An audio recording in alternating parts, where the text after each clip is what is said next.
inesgotável fonte de maravilhas, poder e amor sem fim, brilhas eternamente na glória da tua perfeição.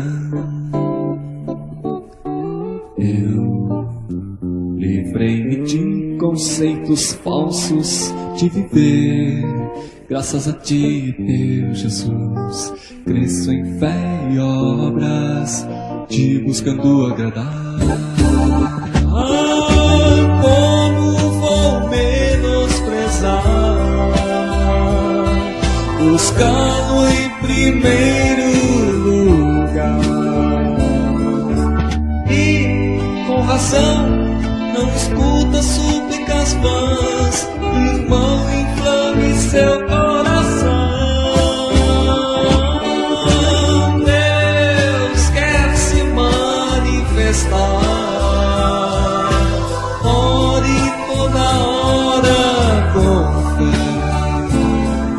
Se fizer bem sem correr,